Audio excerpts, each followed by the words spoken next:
Welcome to the BriteVibe podcast. At BriteVibe, we believe everyone deserves to be happy. But in today's world, everywhere you turn, there is division and negativity. At BriteVibe, we have created a global movement to bring 8 million people together who are inspired to live bright, live bold, and share bright vibes. Alone, it can be hard to change, but together we can change the world. Welcome to the BriteVibe podcast. Well, Dana Corey, welcome to the BriteVibe podcast. So happy to have you on today. Thanks so much. I'm so happy to be here with you. Yes. So you're a business strategist, you're a coach, you're a lot of other things. You have lots of titles: mother, lover, entrepreneur, explorer, seeker. You've given yourself lots of titles, but primarily what you do vocationally is you coach business executives around different themes. Is that accurate? Yeah. So I coach mostly CEOs, Mm-hmm. the primary or principal owner of a business. Okay. Great. Who is kind of straddling sorry about the helicopter that all of a sudden has decided to fly around us, but they're straddling the space between being self-employed, Mm-hmm. like the self-employed business owner, Right. and being the CEO leader of a business that actually can grow. So like Um, scalability then. Yeah, scalability, because growth is not always about scaling. Mm-hmm. You can grow in other ways, but yes, mostly scaling, sometimes selling, right? Mm-hmm. Mm-hmm. They're growing to sell. Mm-hmm. Sometimes they're growing because they want to scale and see what they can make of their business. Mm-hmm. But they're always the one in that crease. Got it. Got it.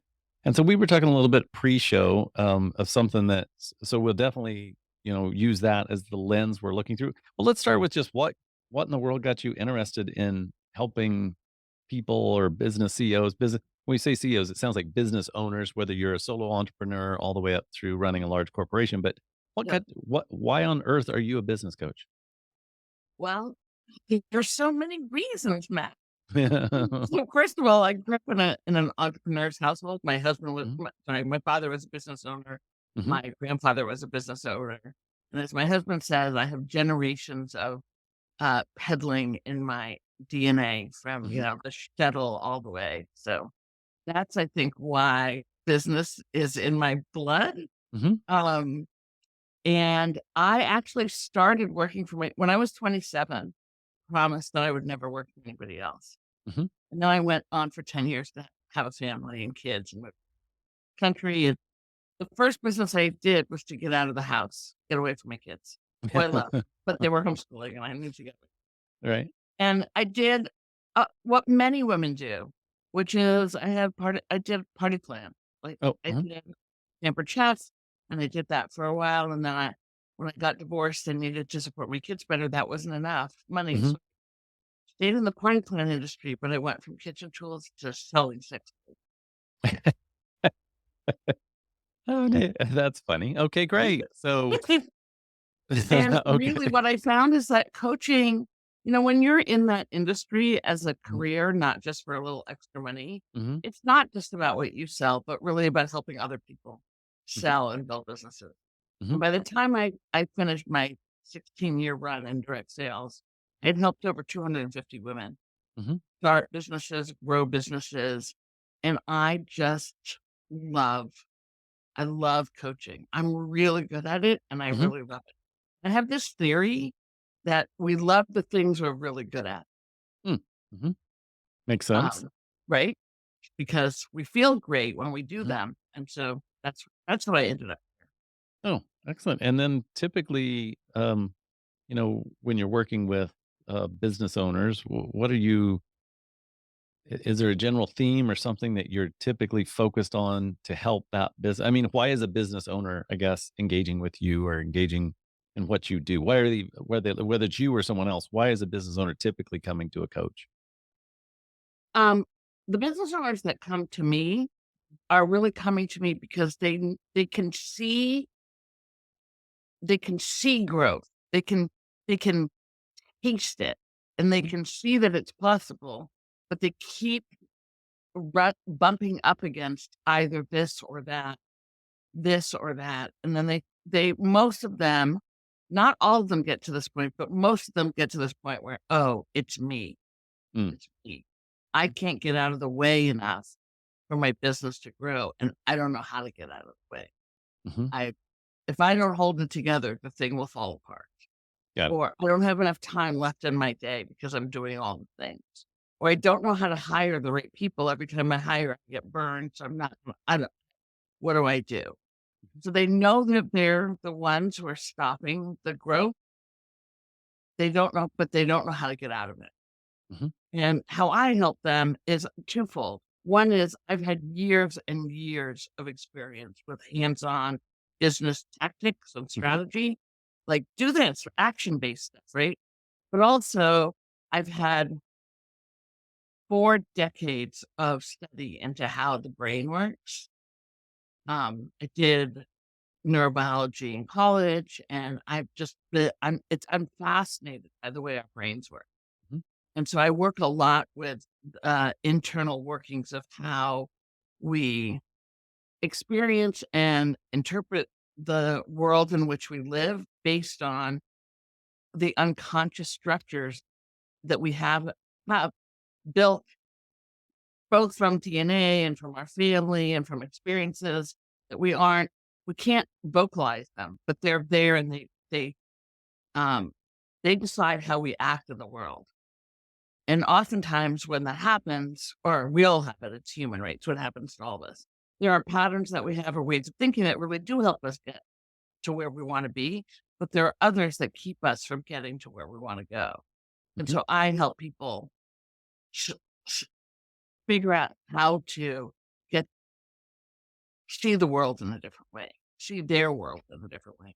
And which is right. If you want, I was actually just listening to a clip on YouTube this morning, and it was talking about exactly that. If you, it was actually Tony Robbins, was somebody had sent me this clip of different talks Tony had given, and one of them was he was talking about, if you want different results, you have to be a different person to get different results, right? In a way. And he didn't say different person, but in essence, you got to change your physiology. You got to change your, it's like, you can't, it's, and I know change is hard because we get ingrained in our patterns. We get ingrained in our own neurological patterns, right? In our Mhm. brain. And so he talks a lot about physiology, right? We gotta we gotta do physical things differently to get different outcomes. Otherwise, we're just stuck in this mental rut, I guess. What's your thoughts on that? Yeah, totally. Because when you move differently, when you use your body in a different way, you're also wiring the neurons in your brain. Oh, I used to do it all this way, but now I'm doing that. Mhm. Oh, and as you adjust the physiology, your your synapses, like the way the electric impulses go Mhm. from one neuron to another, Right. they start to shift. They become more malleable, and you're more available to then see other ways at, in behavior that don't have a physiological aspect. Mhm. But this is why when there's a crime and there are 10 onlookers, Mhm. everybody has a different experience of what happened, Mm. and they will describe it differently to, detectives or whatever it Mhm. is, Mhm. because they're seeing what's happening through a lens that they don't even know is there. Right. Yep. Yeah, just as you're speaking, I'm relating, obviously, I'm looking through my lens. So I'm relating it to the different things. I've really, in the last, 30, 60 days, really shifted or tried to shift my physiology. Is that right? More than intentionally and more than. So for me, that's like, intermittent fasting and, so that so I'm seeing if what happens chemistry wise. I'm playing with that. Cold plunges is another thing that I've actually found a lot of value in. And I know that's kind of the thing now. I mean, I know this isn't, some people have been doing this for years, but there's this whole trend now over the last maybe 12 months or 18 months where people are like, I'm on a Facebook group and there's, I don't know, 100,000 people that are talking about cold plunges, right? But Mhm. I have noticed trying yoga. That's another thing I'm trying that I never really did before with some regularity to try to tune the body more to energy and to frequency. But I have noticed that hiking's another thing I've been doing more intentionally every day. So and am noticing that for the most part, I'm having more clarity, I guess is the way I would say that. More clarity and maybe more options in my thought patterns than I would have before. So we'll see where that goes. But yeah, I think, y- uh, as if you're listening to this podcast right now or watching this on YouTube, wherever you're um, tuning in, first of all, I certainly appreciate it. That's we week in, week out do these podcasts because we hopefully are adding value to your life, and that's why we do them. Um, and uh, if you're listening, I think that would be one message that I really want the listeners to take away is y- if you want something different, if you want it bad enough, you got to do something physically, right? Not just mentally, but physically to change um, whatever you're getting currently, if that makes sense, or whatever you're doing. And I'll let you uh, uh, polish that statement if you want to. Well, it's interesting because I don't necessarily think you have to do something physically. I think Mm, that's a mhm. pathway, Oh, mhm. but like another pathway is language, Right. right? We Mhm, use language in certain ways. And because we're so used to the way we speak, we often don't catch ourselves when we're describing either ourselves or describing a situation, seeing that it's actually framing the way we're experiencing that situation. mhm, And internally, we believe that our way of looking at the world or our way of looking at situations or our way of interpreting behavior is the right way. Because we didn't think it was the right way when we would look for other ways. But mhm. for most of us, we believe that our way is the right way. And Right. that's not bad. That's human. Right? Right. That's Mhm, just normal. And so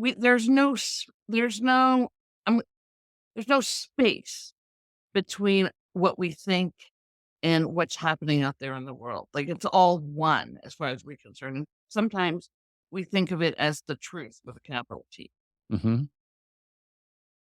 What I really help people do is create a space between them and their interpretation, mhm. between them and their experience. And oftentimes I use language. I'll point out to them, oh, you know that you're calling it this? Mm, mhm. Well, if you stop calling it that and started maybe calling it this instead, you'd see there'd be a little bit more movement there for you, like Mhm. some more freedom there. You wouldn't feel so locked in. Another thing that I often do too is I'll say, okay, cool, that's great. Here's how you know if something is the truth with a capital T. There's only one way. And that is if every human being on the planet believes that, then it's definitely fixed with a capital T. So, like gravity is Right, I a was just thinking. theory, Right, right? right, However, it doesn't matter where you are on the planet. If you drop something, it's going to fall. If you let go of something, it's going to right, fall. right. Gravity is like incontrovertible. It's Mhm, true. mhm, That is not true for most of what we believe. mhm, And so I will start out by saying, oh, well, that's an interesting interpretation. Human beings our default often is to interpret things the worst way possible mhm. because it's connected to our biological imperative to flee saber-tooth tigers is to always look for the worst in things. Mhm. So that's what we do, right? So I'll say that's a really interesting way of looking at it. What's another way you could possibly look at it? What might somebody else think about that? And we'll go to the totally absurd, to the completely credible, and just make up like 10 to 15 different ways of interpreting something. Mhm, And I'll say, so why don't you pick one that works for you instead of one that doesn't work? mhm.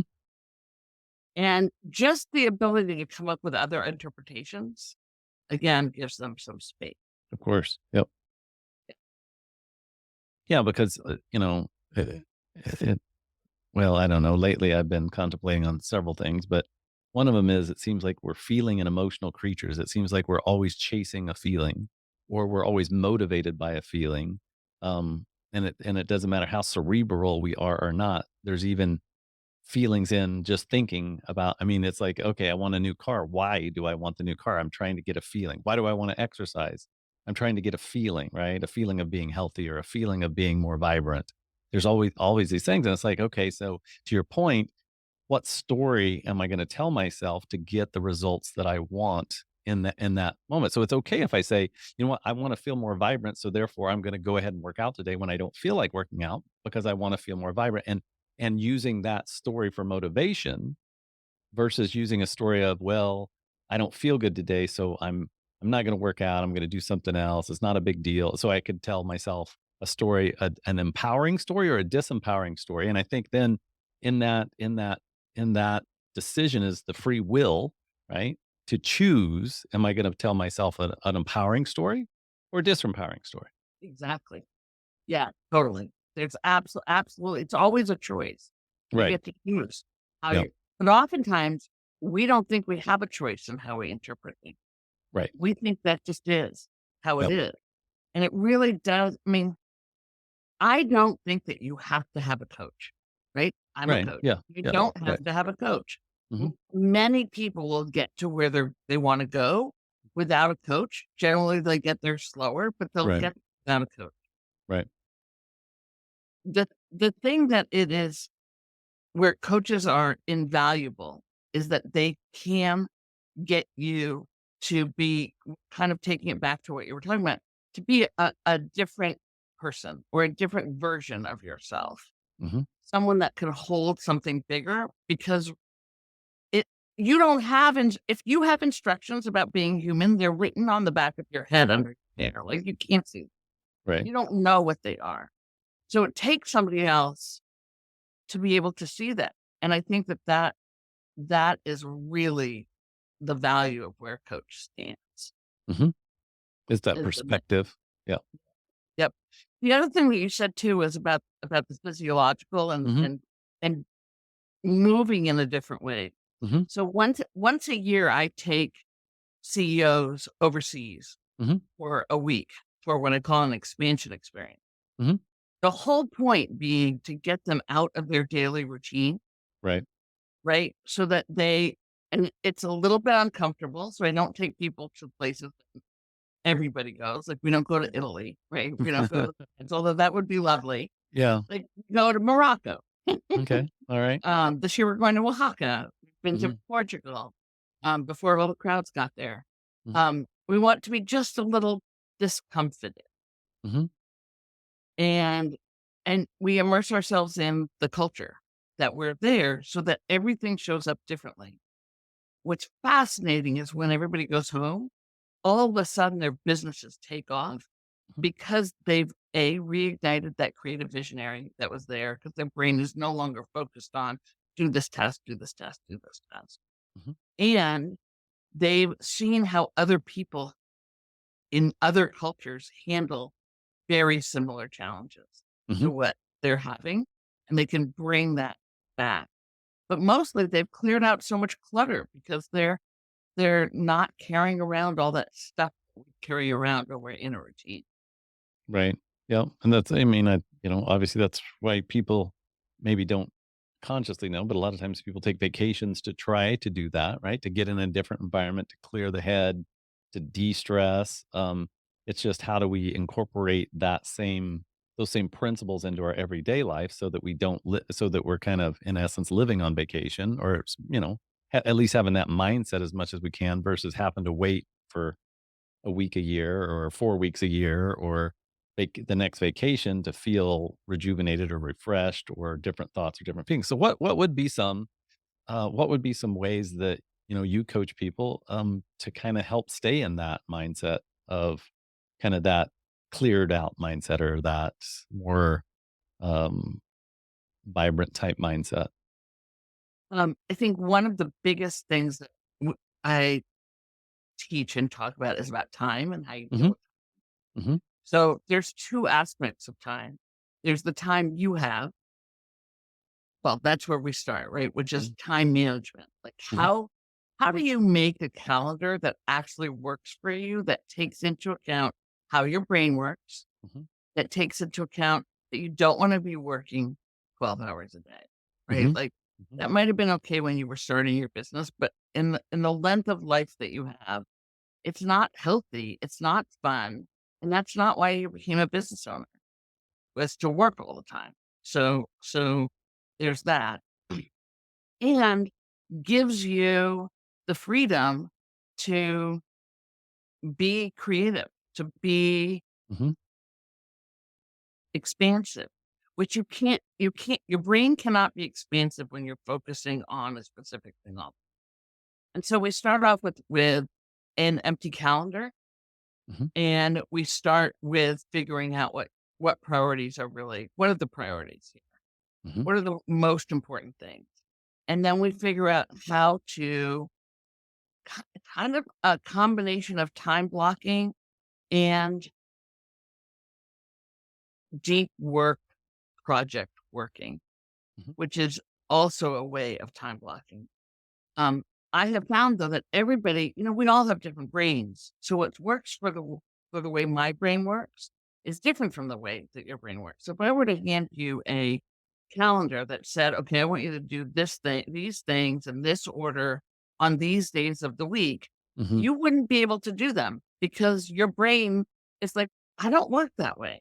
Mhm. So I start off with my clients with a template, and we kind of work on the beginning template, like what's going to work. We identify different categories of work. We identify personal priorities. We make sure they're exercising Mhm. every, Right. as during the week. We make sure they're eating. That Mhm.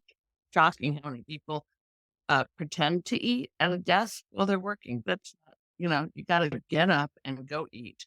Right. Um, and we fit the work around the things that are important to be as a human.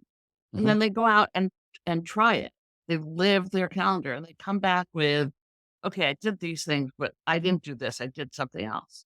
Like, Mhm. okay, great. That's fantastic. We know now. So now we have to figure out why your brain had you do that instead of this. Mhm. And we're not going to force you to do it this way. Let's do it the way your brain wants to do it. Like checking email or spending time scrolling on your phone. Mhm. We all pretend like we can just not do those things. Right. But that's not true. It's Mhm. bullshit.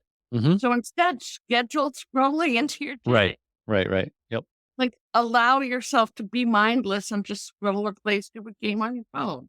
Right. Um, and the time at which you do that varies for each person, Mhm. right? Um, so managing your own time, but then, and in conjunction with, is stop trying to do it all yourself. Mhm. There's a difference between being the head of a company and doing the things that only you can do and delegating them out the rest of the stuff as much as possible to give yourself some space Mhm. so that you can actually be the CEO, leader, visionary of your company, Mhm. be the face of your company, help grow your company, work on your company, as most people would say, Mhm.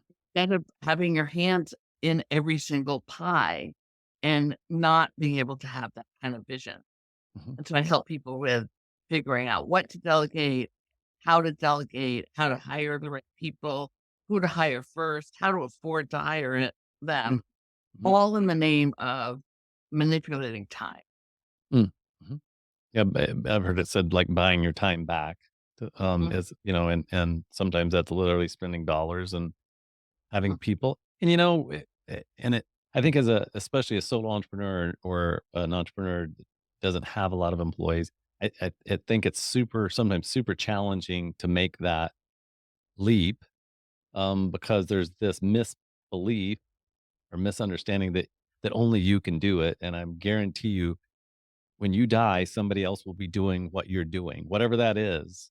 You get hit by a car tomorrow, you have a heart attack in the middle of the night. I'm not pushing this on anybody, but whatever you've been doing vocationally, if it involves other people, they'll figure out a way to get somebody else to do it. I don't care who you are, right? I don't care if you're the Right. Not president. only that, there are probably people out there who do it better than Better, you, yeah, totally, totally. And right? because it's kinda like it's like there's a lot of sports analogies, I think, in business and business coaching, but you don't have a soccer team or a football team or a basketball, it doesn't matter what team. If there's a team, it's not that everybody plays every position, right? If it's football, you don't have the quarterback also playing the fullback and the tight end and the kicker, yeah, right? That's not how they And the do it. coach isn't out there doing the plays, That's right, right, and right, yes, the coach, right?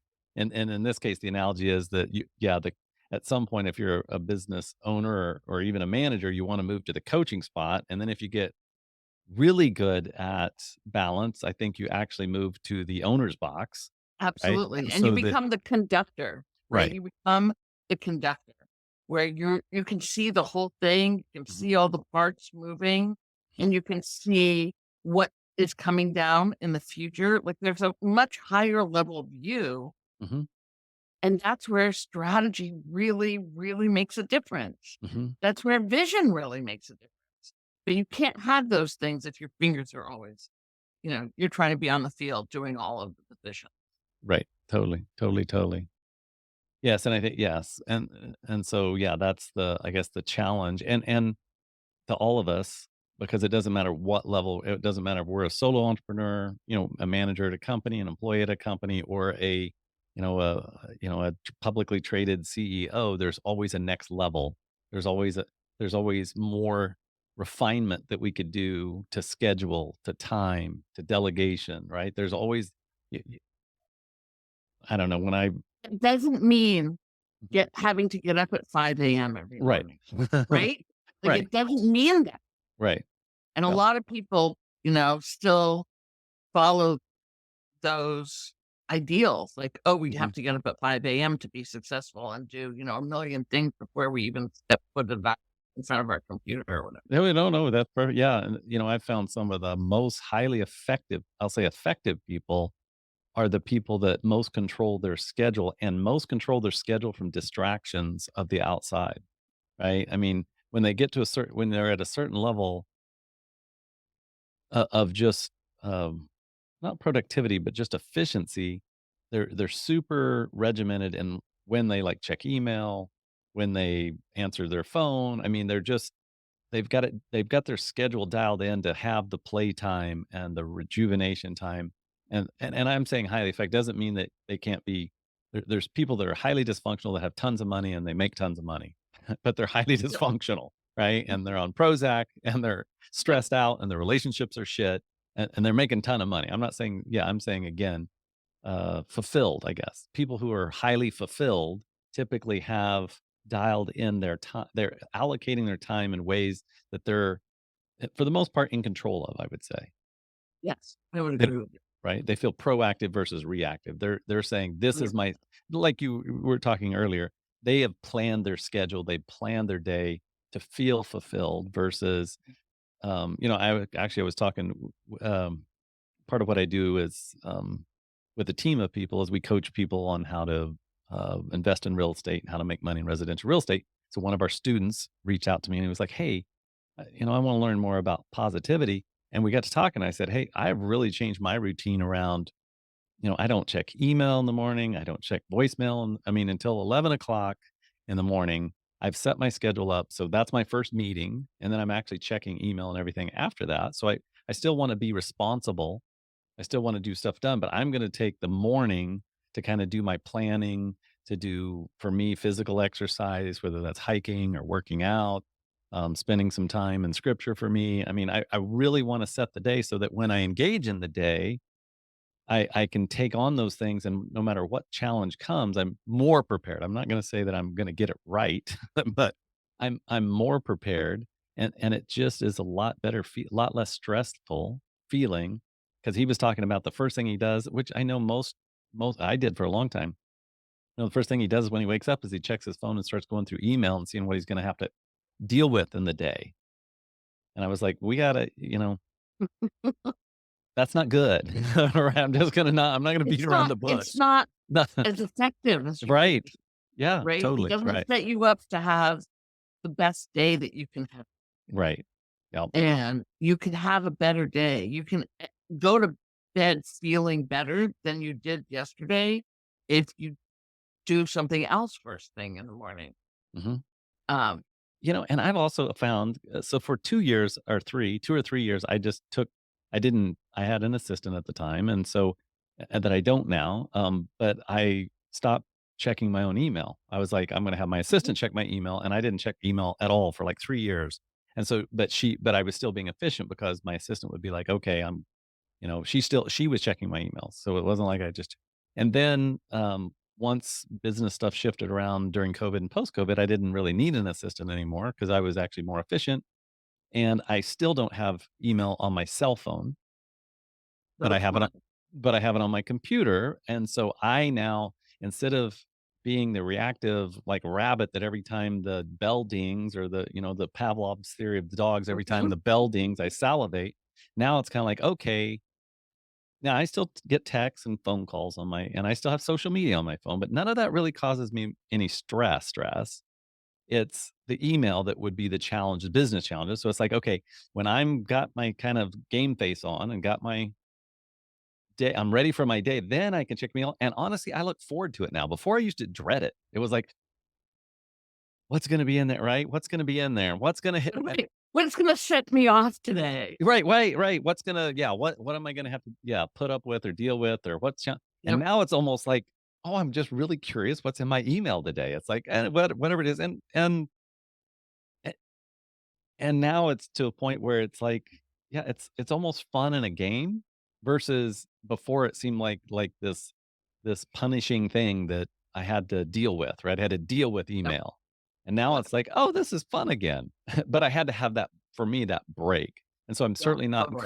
certainly not encouraging anybody to just not To get just stop reading their email right, to entirely. stop Like, reading your don't do email, because that. that's not realistic either. No more than you're going to stop scrolling or stop doing some of the things that help your mind decompress. Um, but then schedule it so that you're going to be most effective and most efficient. And I've found that really, if I just take 30 minutes to an hour to just address whatever emails come in that day, I pretty much knock it all out. A lot of times it's people with questions and you're responding to a question, and then they're going to have to get back to you. But it's email. You don't have to answer every email in that minute. And Exactly. you That is what is key, is learning the difference between urgency right, and important, right. right?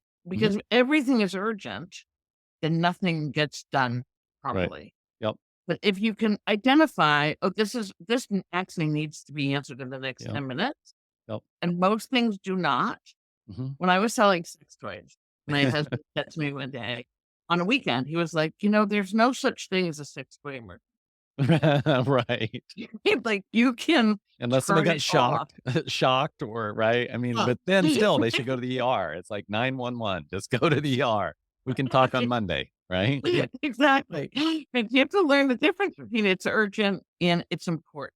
Right, And important, you can decide when you're going to respond right, to. right, You can also decide who might respond to that. That might right, not be you, right. right?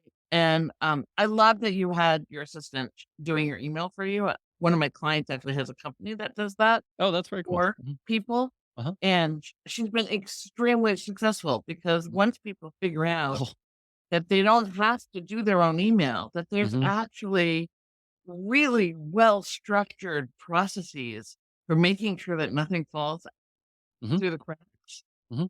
It's a game changer. It's a Yeah, total game changer. yeah, you're The other thing stressed. I Yeah, wanted to say too is going back is, most people think when they're delegating that they have to have an employee. right. And while having employees is great, and in some cases you really do need an employee, Mhm. that I have lots of clients who've become very successful and they're about to, and I've one who's getting ready to sell her business, and her entire business runs on independent contract. Yeah, and that's what I've shifted to as well. I was just getting ready to, yeah, I'll step right in there because, yeah, I had an assistant, full-time assistant for 18 years. I had the same full-time I mean, we worked together for 18 years. And she actually was the one that initiated. She said, "Matt, I need to go on and do something else. We're just kind of staying here, and you're shifting and your businesses are," and I was like, "Okay, thank you." And then I had to shift, but what I shifted to was actually probably more efficient and more fluid, because I have I've got a part-time contractor I may pay not even $200 a month that literally sorts my mail. Oh, because I'm not at the physical location where my mail goes, so they sort, Mhm. and then they file it electronically so that if I need it for taxes or what, so that's sorting my mail, and then they just give me an email that has everything that came in, like typically bills and stuff. And then I've got an accounting lady that does accounting for me that's a contractor, and so she's handling kind of the day-to-day bills and, getting it prepared, and then we talk about it once a week and kind of decide what's do, when, and how to pay. And and yeah, it's become so much more efficient than I ever thought it could be because I've got these people in my life who are not employees that don't require near the pay of what a full-time They also employee does. don't they've got other revenue, Yes. right? Yep. So they Yep. don't require you're not the end all be all, Right. Right. Right. which is really takes stress off. Yeah, and you don't have to manage them. Like, I mean, I don't have to figure out how to fill their day, right? Yep, To your point, exactly, right? right. It's not like, "Oh, okay, I am paying this person 40 hours a week. Well, I need to have them doing stuff." It's like, "No, no, no. They're getting paid when they do stuff." And now with overseas, contractors, it's, the cost benefit is just even increased. There's just certain things, with IT and graphic design and what that you can, like, for pennies on the dollar what you used to pay, you can get stuff done. It's just the world's definitely shifting in that way. That's a really hard concept for me. My husband is a union organizer.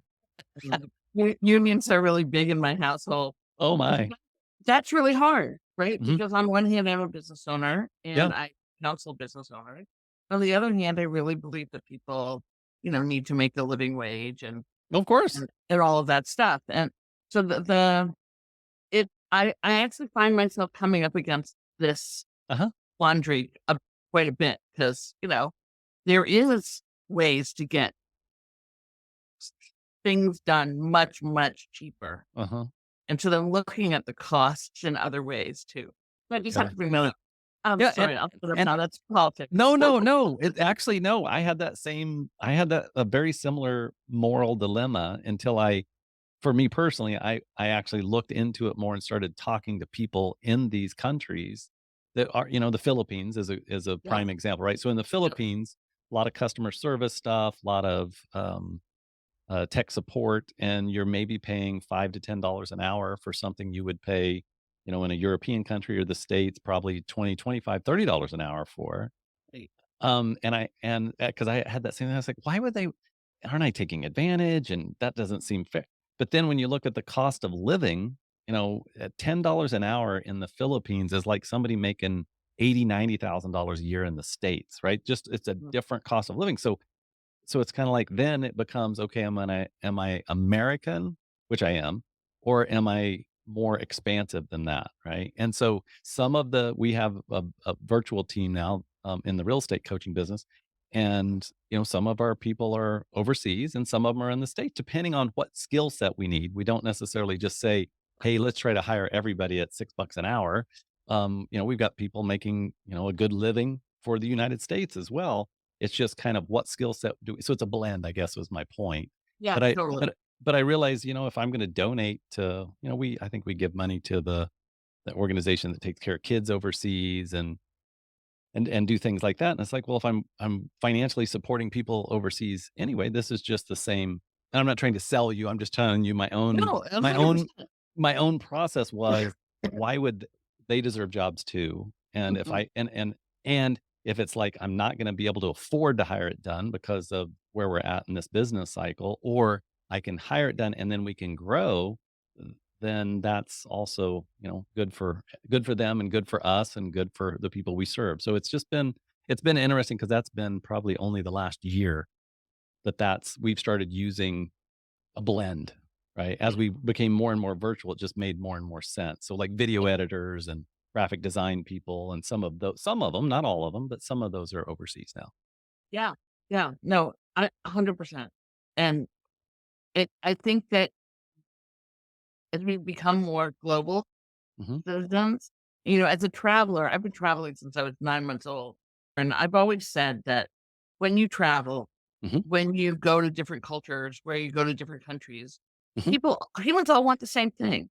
Hmm. They want to be, make sure there's enough food and shelter and all of that stuff. But then what they want is they want happiness. Right. And they want their kids to be happy. They want them to be happy, themselves to be Hmm. happy. And it breeds tolerance because everybody has a different way of getting there. Hmm. There are different methods and thoughts and ways and right. And so as we become global citizens, I think this whole idea of if you're going to use uh contractors, you Hmm. have to look at the whole breadth of content Right. Yeah. out there. Yeah. And what is it that you're really looking for? And what do you need? And what's the most important priority that you have? Mhm. Is it money? Is it, is it in the same time zone? For some of Right. my clients, they Yep. need to have somebody in the same time zone as them. Mhm. And so that really narrows the field down. Mhm. But yeah, so anyway. Yes, I love it. I love it. Well, yeah. So, what parting thought do we want to kind of, as we talk about today? If there was one message that we wanted to impart, or you wanted to impart to all of the people listening, but then let's say pretend like it went to every human being on the face of the earth, of all the 8 billion of the other ants that are crawling around this rock, could get one message from you. What would you want that message to be? Life is and business are really journeys of growth, Hmm. of personal development and Hmm. growth. And there's no right way to do that. There's no comparing yourself to anybody else along that journey because we're all different. We all come with different strengths. We all come with different focuses, with different priorities. And it, if all you do, all you know is to always look for how you can be better for Hmm. yourself. It's a competition against yourself, not Right. against anybody else. Right. Can I can I feel better today? Can I have a better day today than I did yesterday? What will it take for me to have a better today than I did yesterday? That's really what this whole thing is about. Mhm. And so that's kind of what I was leaving. I love it. I love it. Well, how do people find you? Websites, danacorey.com? DanaCorey.com. Yep. Pretty easy. And if you actually, how everybody has pop-ups and stuff. Uh-huh. Like if you go and you actually sign up, I have a list of resources, Uh-huh. like books that I give my clients to read, Mhm. TEDx talks that I have them watch, stuff that helps in this journey to being a CEO and a leader in your Perfect. Well, I appreciate that. I appreciate those resources. So, well, thank you so much for coming on, and just feel free to come on anytime you've got something you want to visit about, or an interesting change in your life or something. We'd love to have you back on and visit more about everything we talked about today: time management, mental things, ways to shift your mental perspective and outcome, and hopefully we're inspiring. I know you're inspiring. I think hopefully through the show we're inspiring people to live a little bit yeah, better tomorrow than they are today, and little improvements here and there, and then also give themselves grace when they don't have when there's two steps forward and one step back, you're going to get there. exactly. Exactly. I love that. Thanks, Matt. Thanks for Yes. the invitation and thanks for having me. Yep. Thank you so much, Dana. Thank you for being a part of the BriteVibe podcast. For more information, go to britevibe.com. That's BRITE vibe, VIBE.com. Thank you for listening.